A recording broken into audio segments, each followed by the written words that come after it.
Programme से। प्रमोद जी नमस्कार sir, बताइए। नमस्कार जी। जी हाँ, मेरे पास एमआरएफ के 8 शेयर हैं। ओके। हेलो। हाँ सुन रहा हूँ हाँ मैं। हाँ, इसकी मेरी एवरेज मैंने 41,500 से लेना खरीद चालू किया था जब 1,55,000 रुपए इसका रेट था। आपने कब से लेना शुरू किया? 41,000 से? हाँ, 1,41,500 से लेना चालू किया था। और अब अभी चल रहा है 1,27,000। हाँ जी, 1,00,000 अब आज तो 1,28,750 रुपए है। नहीं तो आपने ये लेने का मन क्यों बनाया था? भाई ये 1,85,000, मैं पिछले 5 साल से एमआरएफ में काम कर रहा हूँ। मैंने रेट वाज 51,000। हाँ। जब से अपने ले लेता हूँ, इसको बेच देता हूँ, ले लेता हूँ, बेच देता हूँ। 1,00,000 में लिया वो 1,00,000 रुपए 10,000, तो 1,55,000 रुपए जब वापस उस पे गया और चारों तरफ ये देखा कि भाई इधर यूक्रेन का युद्ध हो रहा है, उधर ये है ना गाड़ियों की डिमांड बढ़ रही है तो टायर बढ़ेंगे, तो मैंने ये ले लिया। लेकिन जैन साहब ये बताओ, आपने शेयर लिए 6 है ना? 8 8 7 8 8 8 शेयर हैं और आप 1,55 से लेके अब तक लाए, एवरेज करके 1,36 बैठाए। 8 शेयर हैं आपके। कितना टारगेट आप सोच के चल रहे हो? 1,41 से लेकर के 1,28,000 तक लेकर के ना, नहीं समझ मेरी गया। आज की डेट में इसकी एवरेज बैठ रही है 1,35,550। अरे जैन साहब मेरी बात तो सुनो, अभी क्या लक्ष्य आप लेके चल रहे हो कि आपके हिसाब से कहाँ जाके तो आप बेच लेते इसको?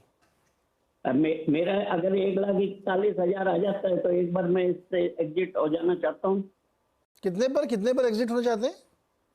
1,41,500 रुपए पे जो पहला शेयर खरीदा था मैंने, हाँ वहीं पे एग्जिट। हाँ वहां पे एग्जिट हो जाता हूँ तो मेरे को कुछ ना कुछ मिल जाता है ना। अरे दादा जैन साहब मेरे को ये बताओ, 36,440 और 1,41, 7,000 रुपये, 7,56, 50,000 रुपये आपके बनेंगे। और आपने पैसा कितना फंसाया आप देख रहे हो?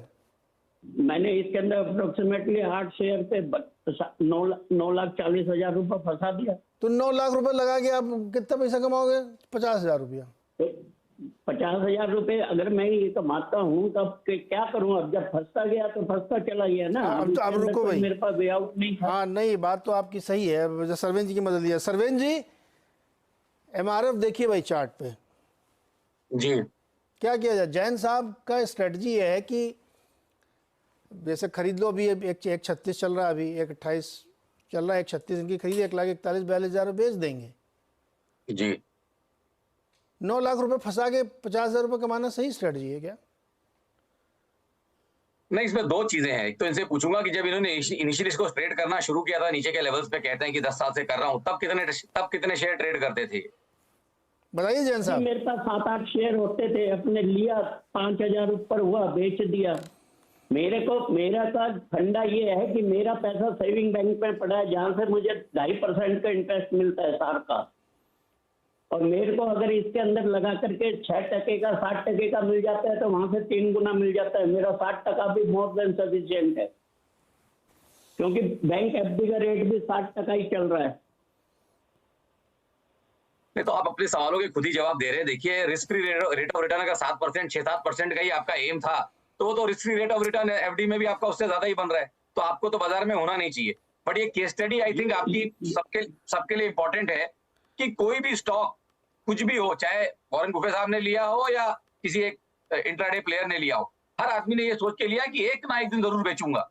कोई भी स्टॉक या तो कोई भी कंपनी कोई अमृत पी के तो पैदा नहीं हुई है, कोई पारसमणि तो है नहीं कि हमेशा चलती रहेगी।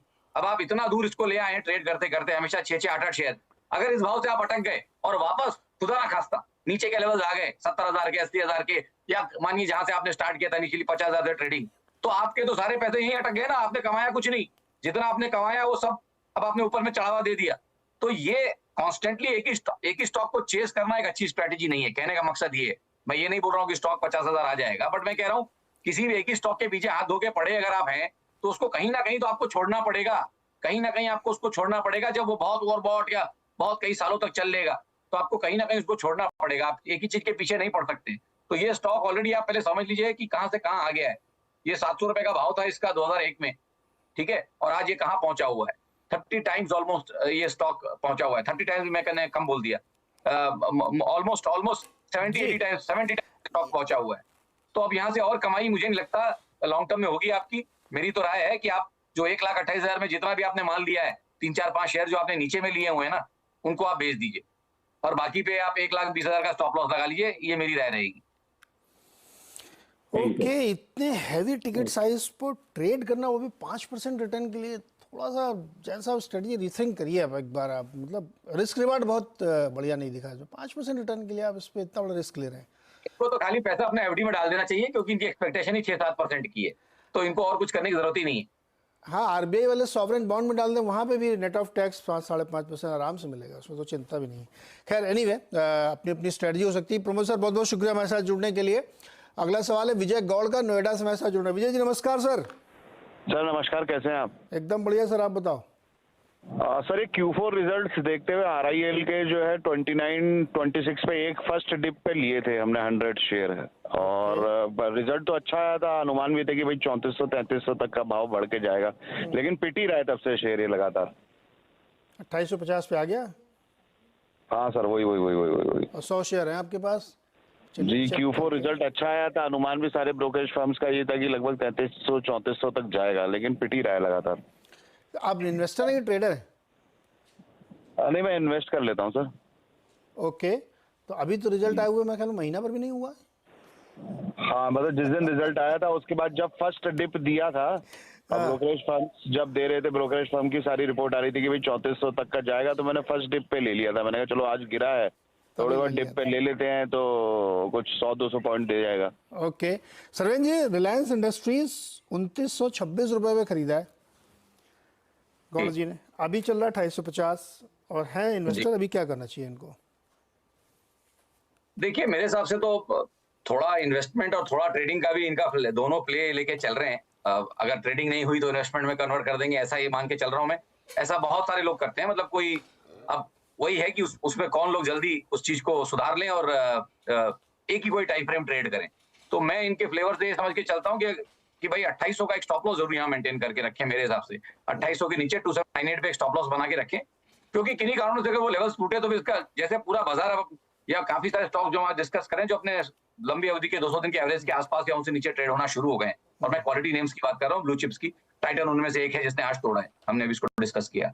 तो पॉसिबली अगर ये हो गया, इसका 2800 टूट गया, तो ये अपने लॉन्ग टर्म एवरेज की तरफ चला जाएगा, 2600 की तरफ, 2630 2640 की तरफ जाएगा। तो मेरे हिसाब से इनको 2800 का स्टॉप लॉस रखना चाहिए। 2800 का स्टॉप लॉस रखिए। और गौर साहब, जब आप ब्लूएस्ट ऑफ